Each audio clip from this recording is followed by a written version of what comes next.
ثنا برستانیہ Tahir novels قسط number 3۔ ایزا کی خوفناک نظریں دیکھ کر وہ بیزار سا ہوا۔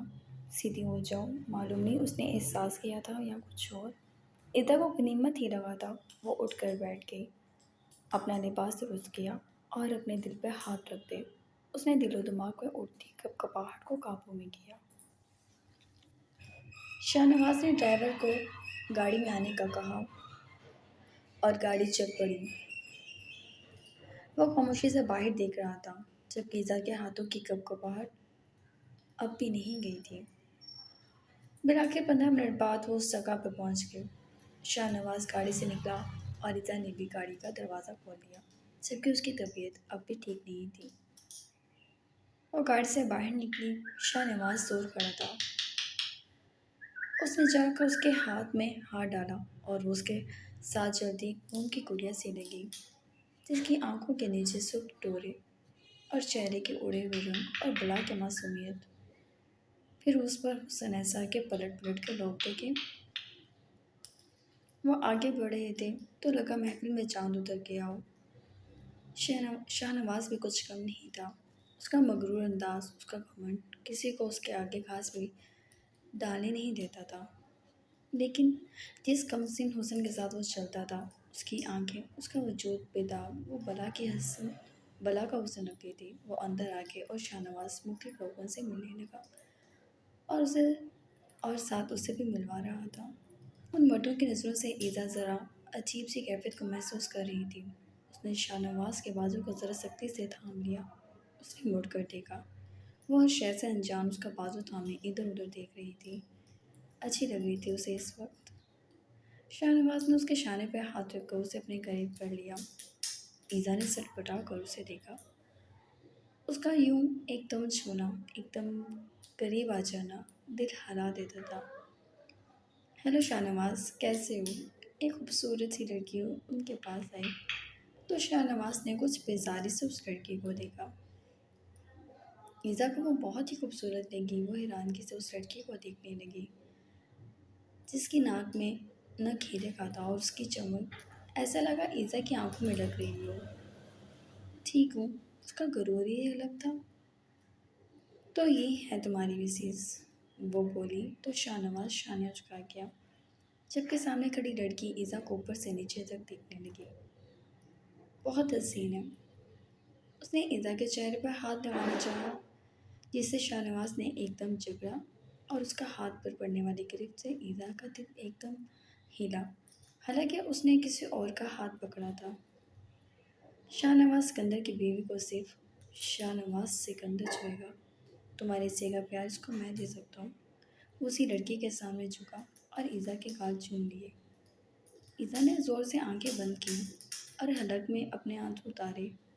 وہ بے حیائی کو پسند کرتی ہی نہیں تھی اور شاہ نواز اپنے ہر عمل میں بہت کھلا، مغرور اور لاپرواہ تھا۔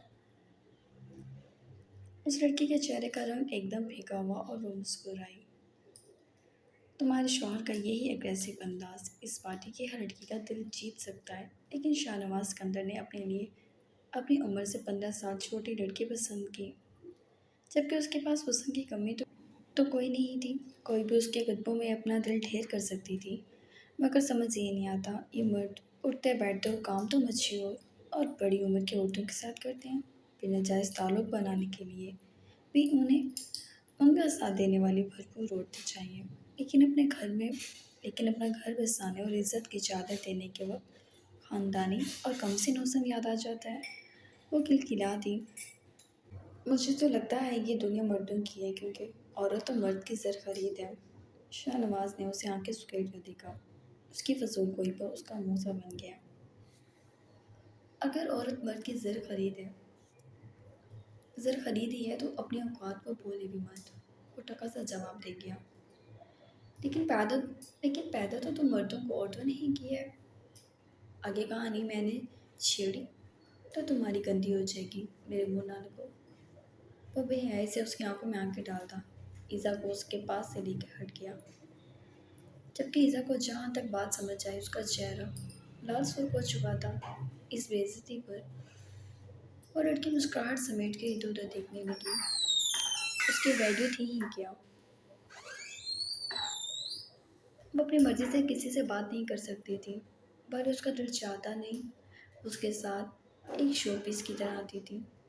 6 ماہ میں 600 پارٹیز اٹینڈ کر چکی تھی، اور کسی ایک پارٹی میں بھی اس نے ایک لفظ نہیں بولا تھا، نہ اس کا خود سے دل کرتا تھا۔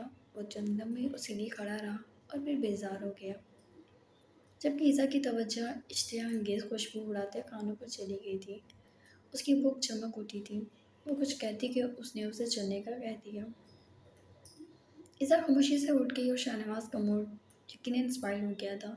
تبھی گاڑی میں بھی ایک لفظ بھی وہ بولا نہیں تھا۔ وہ گھر آئے تو وہ گاڑی سے نکل گیا۔ ایزا خود ہی گاڑی سے نکلی۔ ایزا بیوی آپ کا پلو، ڈرائیور دان نکوستا بولا تو اس کا دل ڈوب سا گیا۔ اس نے جلدی سے اپنی ساڑی کا پلو اٹھایا اور بھاگتے ہوئے اندر آئی تو شاہ نواز سے ٹکرا گئی۔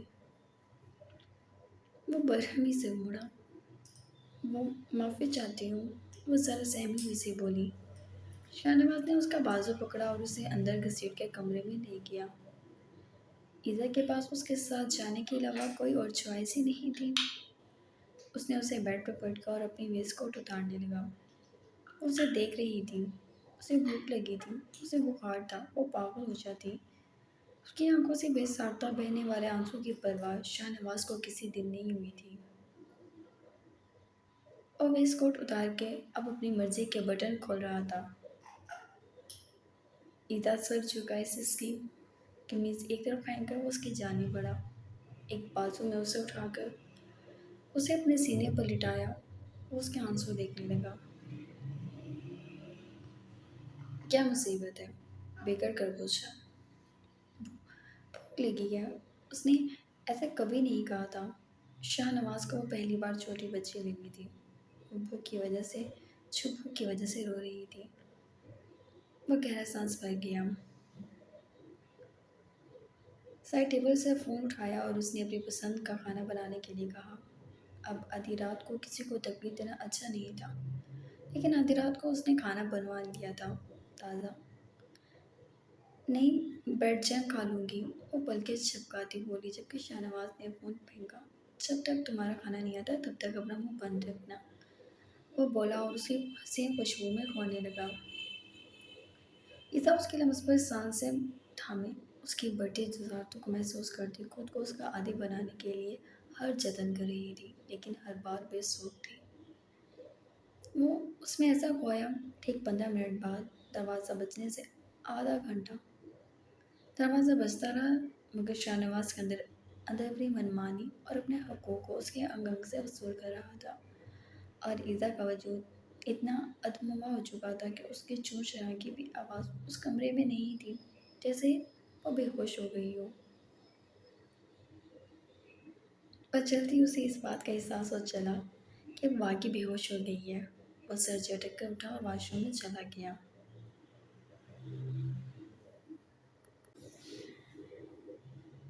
عمر صاحب، اشفاق صاحب آئے ہیں۔ ہندو میں نام سن کر اس نے سر اٹھایا، ایک آنکھ کھولی اور ملازم کی جانب دیکھا۔ کیوں؟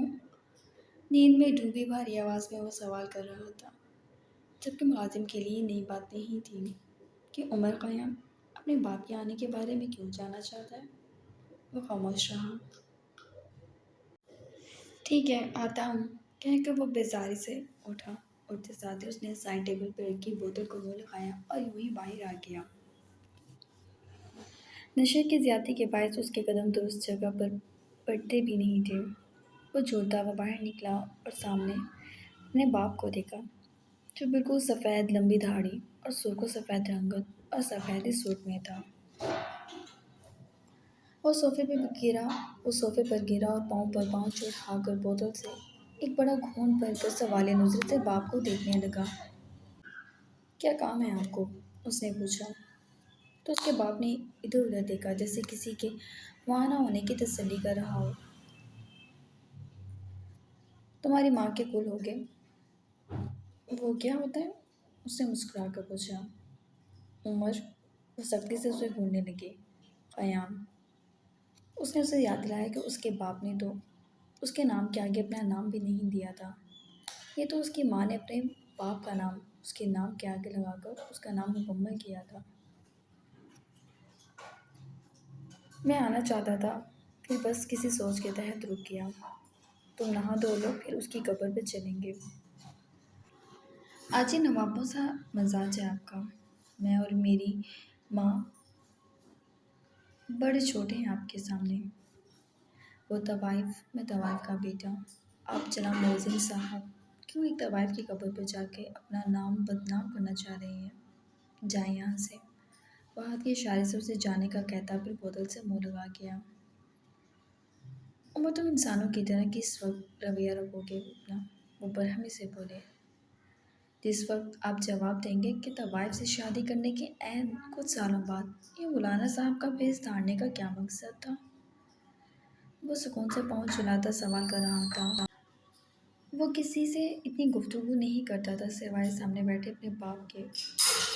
ہمیشہ وہ اسی سے الجھتا تھا اور اسی سے اتنی لمبی چوڑی بات کرتا تھا۔ میرا دن تمہاری ماں کے ساتھ رہنے کی اجازت نہیں دیتا تھا، تب اسے گھر سے نکالا تھا۔ وہ ایک لفظ پر زور دیتے گھر آئے۔ اب آپ کا دل نے چٹھی لکھی ہے کہ آپ طوائف کی قبر پر جا کر پھول بچھائیں۔ وہ ہنسنے لگا۔ وہ لاجواب سے ہوتے گہرا سانس بھر کے، جبکہ وہ سکون سے پاؤں چلاتا پینے میں مصروف تھا۔ جہنمی ہو تم عمر خیام، دوزخ میں ڈالے گا تمہیں میرا اللہ، کہ یہ حرام شے ہر وقت منہ کو لگائے رکھتے ہو۔ وہ بھڑک کر بولے۔ عمر نے ان کی جانب توجہ سے دیکھتا مسکرا دیا۔ میرے لیے دنیا بھی جنت نہیں ہے ڈیڈ۔ اللہ مجھ سے نفرت کرتا ہے، اس بات کا غم ہے میرے سینے میں۔ اگر آپ یہاں اب بیکار میں ایک جہنم سے الجھنے کی کوشش کر رہے ہیں۔ وہ اٹھ کھڑا ہوا۔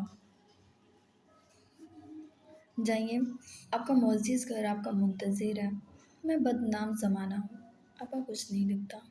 بولتا ہوا وہ دوبارہ کمرے میں چلا گیا، جبکہ اشفاق سلام کھڑے ہوئے اور باہر نکل آئے۔ جبکہ ملازم ان کے لیے چائے پانی لایا تھا، جس سے پیچھے دھکیل کر وہ باہر آئے۔ چھوٹی سی گاڑی میں ارحم بیٹھا انہی کا منتظر تھا۔ کیا ہوا؟ کی بات؟ وہ بولا۔ نشے میں تھا، پھول پھول پونک کر چلا گیا کتا۔ آخر میری ہی نسل سے کیوں؟ وہ نفرت سے پنکارے۔ اب مقصد کی بات تو کریں۔ عمر خیام میں وہ نشے میں بھی چھوٹے ہی سے چھپا کر رکھتا ہے، فوراً مطلب سمجھ کے بے عزتی کرنے لگ جاتا۔ وہ بے چینی سے بولے۔ لیکن عمر کا پیسہ ہماری ضرورت ہے ابو، وہ بولا، جبکہ اشفاق صاحب نے محبت سے بیٹے کو دیکھا۔ تم فکر نہ کرو، اس کی ماں بھی مجھ سے جیت نہیں سکی تھی، یہ بھی میری ہی اولاد ہے۔ وہ مسکرائے جبکہ ارحم سر ہلا گیا۔ اگر عمر کچھ مدد کرے گا تو ہمارے ڈوبے ہوئے جہاز کو سپورٹ ملے گی۔ ہاں، اسے گھر لے کر آؤں میں ذرا، کہہ کر وہ اس کے شانے کو تھپ تھپا گئی، جبکہ ارحم کو تسلی ہوئی تھی۔ پیپر کیسا ہوا؟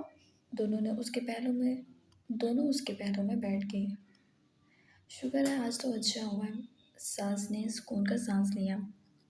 ہائے ساس، کتنی خوش نصیب ہو تم، تمہیں کم از کم ایف اے کرنے کی اجازت مل گئی۔ ابا نے تو میٹرک ہی مشکل سے کرنے دیا، خیر اب کیا کر سکتے ہیں۔ ویسے تمہیں پتہ ہے، تمہارے اور بدر بھائی کے جانے کے بعد سہا نے نجمہ چچی کو بہت سنائی ہے۔ کیوں؟ سانس کھڑی ہوگی، ماں کی فکر سے ہوئی، معلوم نہیں، اس کی قمیض جل گئی، اسے بہت غصہ ہے۔ کیسے جلی؟ سانس بولتے ہوئے باہر جانے لگی، اور ان دونوں کی بات سنے بنا وہ باہر آ گئی تو نجمہ کو کچن میں تلاش کیا۔ وہ کچن میں نہیں تھی۔ پھر اسے تائی جان کے کمرے سے آواز آئی تو اس کمرے کی جانب بڑھی، مگر بنا اجازت وہ اندر نہیں جا سکتی تھی۔ نجمہ، یہ حرکت نہ تم نے اچھی نہیں کی، بندہ اتنا نہ جلے، سہا تمہاری ہونے والی بہو ہے، تم اگر اس کے کام کر دو گی تو کیا جائے گا تمہارا؟ نہیں، الٹا سوٹ جلا دیا اس کا۔ تمہیں علم بھی ہے کتنا مہنگا جوڑا تھا اس کا؟ گردیزی مارکیٹ سے پورے 4,000 کا لے کر آئی تھی۔ 1,200 1,500 روپے کا سوٹ، 4 4 سال پہننے والوں کو بھی کیا تمیز۔ تمہیں میں نے کہہ دیا، آئندہ ایسا نقصان ہوا تو تم بھرو گی اس نقصان کو۔ جی بھابھی، نجمہ سر جھکا گی، جبکہ